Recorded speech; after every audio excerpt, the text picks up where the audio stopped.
پاکستان سے گر گئے تھے، پھر زندہ رہے یا مر گئے؟ تو دوست آگے سے کہتا کہ یار مجھے یاد نہیں ہے، میں چونکہ بہت چھوٹا تھا۔ اس کو آپ الیشکن کے ساتھ خود ہی اٹیچ کر لیں، کیونکہ آپ کی کافی ٹریننگ اب ہو گئی ہوئی ہے، آپ کو خود چاہیے کہ مطلب نکالیں۔ اور دیکھ رہے تم ای میلیں اور ایس ایم ایسز وغیرہ آئیں گے کہ ایجی نے اس حوالے سے یہ لطیفہ سنایا، ایجی کے جو اندر اس کے دماغ میں سوچ ہے وہ کمال ہے، اس نے یہ مد نظر رکھتے ہوئے یہ لطیفہ اٹیچ کیا۔ حالانکہ اللہ پاک کی قسم مجھے کوئی ذہن میں چیز نہیں تھی، ہمیں لطیفہ تھا وہ میں نے سنا دیا۔ اسے کہتے ہیں کہ جسے اللہ رکھے اسے کون رکھے۔ ایسے اگر اس لطیفے کا تمہاری بات سے کوئی تعلق نہیں تھا تو کیوں ٹھوس دیا؟ بس کسی وقت بندے کا کھل کھلانے کو بھی دل کرتا ہے۔ میرا تائے والا صاحب ہے اپنے والا، میرا تایا بھی جو منہ میں بات آئے وہ کہہ دیا کرتا تھا۔ ایک باری میرے تائے کی پوتی نے ان کو کہا کہ ہاں دادا ابو میں گری ہوں تو میری ساری چوڑیاں ٹوٹ گئی ہیں۔ میرا تایا آگے سے کہتا کہ بیٹا تم اب جب بھی گرو نا اس سے پہلے چوڑیاں تار دینا۔ پاسے تایا کا پتر کہتا ہے کہ ابا جی انہوں کی پتہ کہنے لے ڈگنا، تو کہتا پتر پھر میں انہوں کی پتہ چوڑیاں کہ میں بچانی ہیں۔ سوچے یہ لطیفہ ہوتا ہے نا، یہ ادب کا آلو ہوتا ہے۔ جیسے سبزیوں میں آلو ہوتا ہے نا، جس میں مرضی ڈال لیں، بے شک وہ بتاؤں میں ڈال لیں، بے شک گاجروں میں ڈال لیں، بے شک وہ ساگ میں ڈال لیں، جتنے مرضی جیسے مرضی آپ پکا لیں۔ ساگ میں نے آج تک نہیں آلو دیکھا۔ اچھا جی، پالک ساگ میری مرحومہ پھوپھی پکاتی ہے، آج کل خیریہ ہوتے پکاتی۔ پالک ساگ ہے، آلو ساگ تو نہیں نا ہوتا۔ وہ یار ساگ ہی کہتے ہیں پالک کو، تمہیں کیا پتا ہو، تم تو بیوقوف سے بندے ہو، سوچ میں پڑ جاتے ہو کہ اس کو کہنا کیا چاہیے۔ ارائیوں کو کہہ رہا ہے کہ تمہیں ساگ کا کیا پتا؟ یار وہ ارائی پنڈ والے اور ہوتے ہیں، تم پڑھے لکھے انگلش اسکولوں والے ارائی ہو، تمہیں کیا پتا ہے پیاز کے کتنے تہیں ہوتی ہیں بتاؤ؟ 1 2 3۔ لو جی اگر یہ پیاز کی تہیں بتا دیا گا تو میں مان جاؤں گا اس کو۔ جو گاؤں کے ارائی ہوتی ہیں نا وہ ایسے بتاتے ہیں پیاز میں کتنے تہیں ہوتے ہیں، چونکہ گنڈا تو ان کے پاس ہر ویلے ہوتا ہے، پوچھے تو وہ نکال کے تار تار کے بتا دیتے۔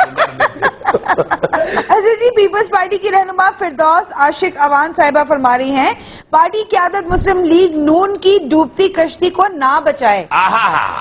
ہم تو ڈوبے ہیں صنم، تم کو بھی لے ڈوبیں گے۔ یا تو میرا خیال ہے یہ نظریہ ہے، تو یا پھر میرا خیال ہے یہ نظریہ ہے کہ نون لیگ اور پیپل پارٹی کا اتحاد سیالکوٹ تک ہی رہے، باہر نہ پھیلے گئی۔ ویسے تو حقیقت یہی ہے آپا کہ پیپلز پارٹی نون لیگ کو صرف سہارا دے ہی نہیں رہی، سہارا لے بھی رہی ہے۔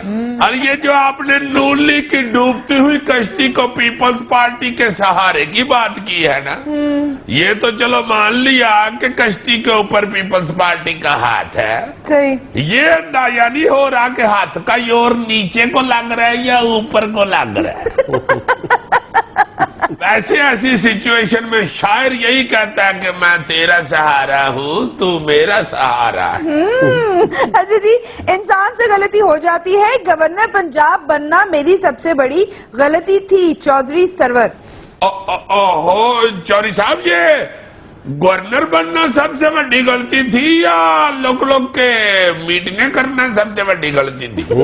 اور میٹنگوں میں بھی لندن میں میٹنگ جو تھی وہ بڑی غلطی تھی یا لاہور میں جو میٹنگ تھی وہ بڑی غلطی تھی؟ لاہور میں کون سی میٹنگ تھی یار؟ مخبر میرا یہ بتاتا ہے کہ جس طرح کے لوگ لندن میں ملے ہیں نا چودھری سرور صاحب کے ہوتے ہوئے، وہی لوگ لاہور میں بھی چودھری صاحب کے ہوتے ہوئے میٹنگیں 2 کر چکے ہیں۔ ایک میٹنگ جو ہے وہ لاہور تحریک انصاف کے مقامی لیڈر کے گھر میں تھی، اور دوسری میٹنگ جو ہے وہ بھی لاہور میں تھی۔ کیا مطلب کہاں پہ تھی؟ میں نے بتایا نہیں ہے لاہور میں تھی۔ لیکن لاہور میں کہاں پہ تھی؟ لاہور میں یار یہ لڑکی کیا کرتی ہے؟ میٹرک نہیں کرنا یار، تم میٹرک کی بات کرتے ہو، مجھے تو یہ ایف اے بھی کرتی ہوئی نظر نہیں آتی، ٹو مچ ڈیفیکلٹ۔